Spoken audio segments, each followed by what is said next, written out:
Hi,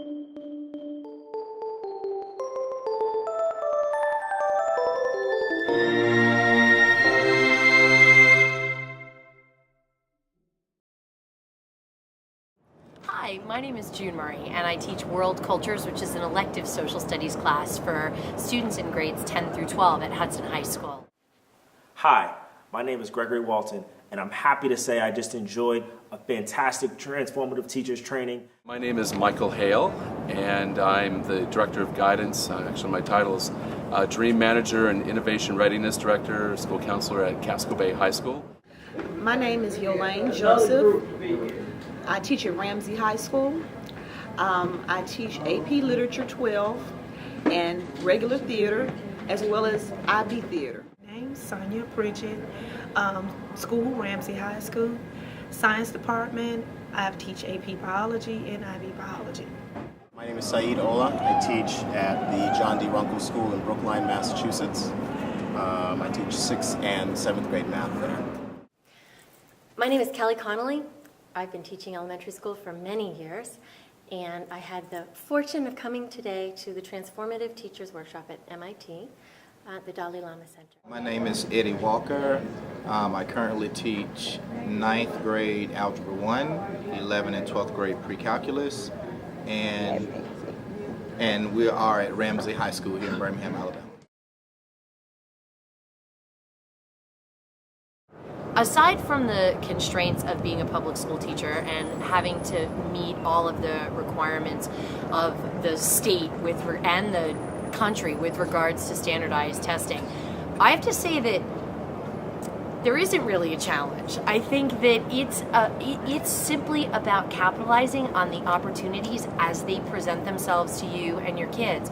You need to be willing to go off the grid or throw the map away and go with what your students are expressing as an area of interest and invite them to exercise their leadership, because with that invitation, I've never had students not rise to the occasion.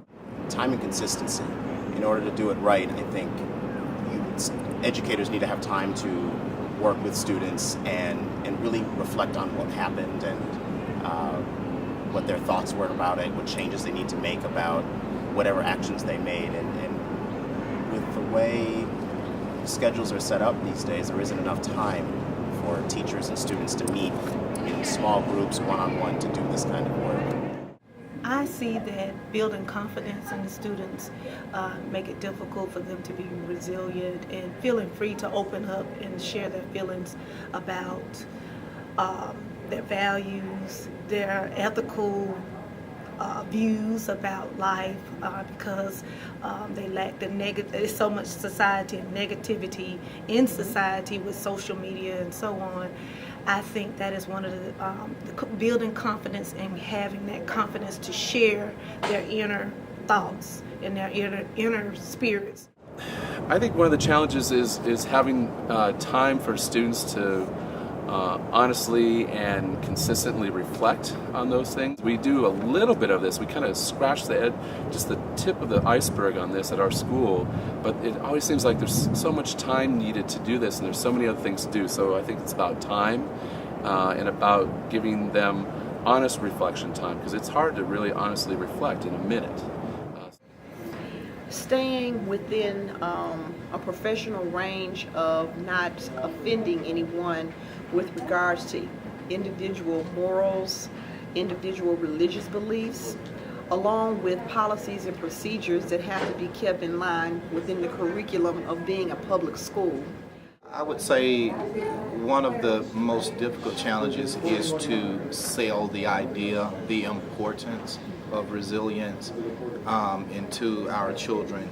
So the key is going to be how we introduce, how do we implement, and how can we sell the idea of resilience. So that's the hardest challenge, is getting them to buy into the fact that they should explore resilience and other ideas. I don't think that the activities or the projects that we can implement will be challenging, but yet to sell the idea to the children, I think, will be most challenging.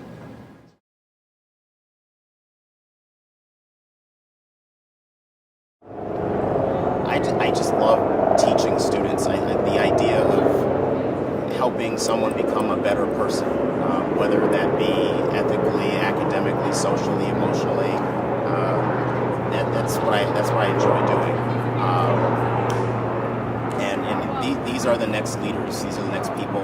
This is the next group of students or people who are going to run the world, basically, run the country, run the world, lead whatever initiatives that are going to be faced by this nation, this collective of people.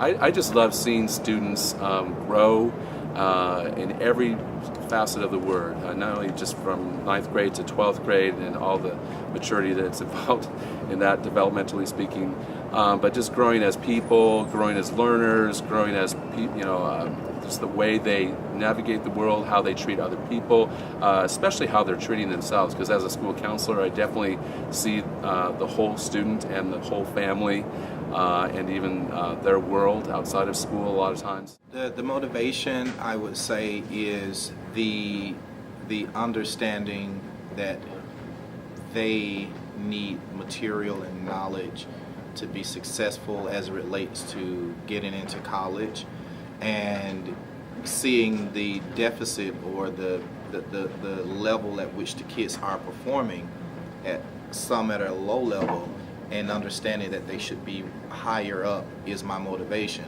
And like I said, they may not even understand how far behind they might be, but being an adult, being an educator, and knowing what they have to accomplish, that's the motivation to push them forward.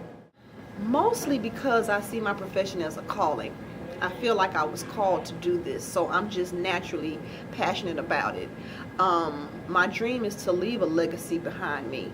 I want my students and their children and their children's children to talk about the experience that they had in my class. I want to educate them, but I want to make an impact on them, give them something that they can carry throughout life. So for me, it's deeper than just learning material for literature or learning technique for acting, but how can I impact the lives of children? And when I think about my passion for what I do, it keeps me self-motivated. I love to learn. I love everything about this world and what makes it and the people in it tick. So I want them to feel that same level of passion for this place that we all inhabit together. So for me, lighting that spark, there's nothing greater.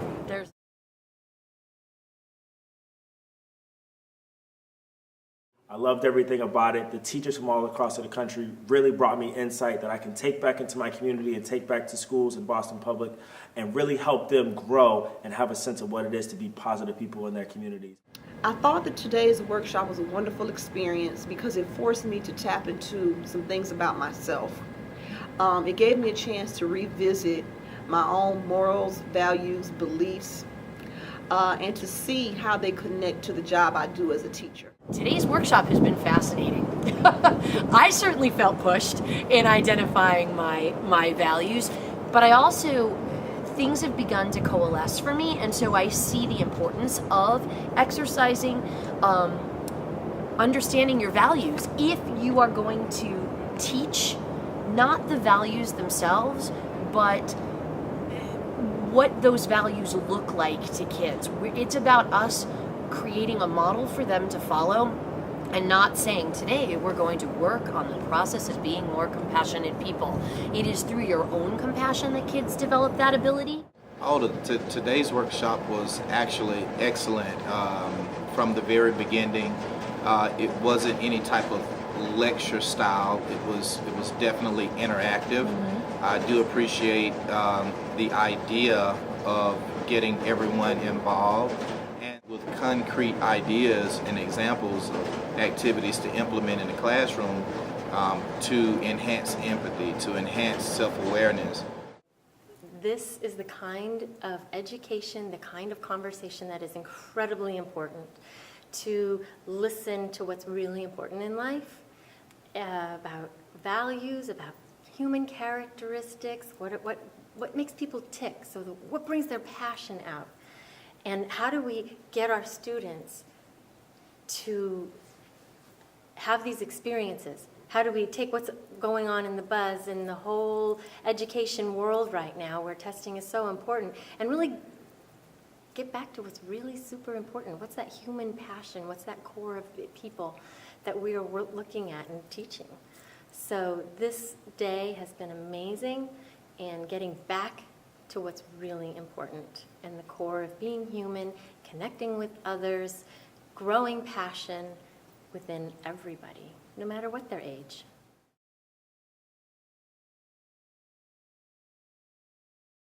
Of course I would. I'm hoping to come to another one. Thank you to everyone involved, and I want to say for anybody who's interested, definitely do it. Thank you. Overall, I give this thumbs up, 2 thumbs up, A+. Great session. Absolutely, I would recommend it. Yes, ma'am.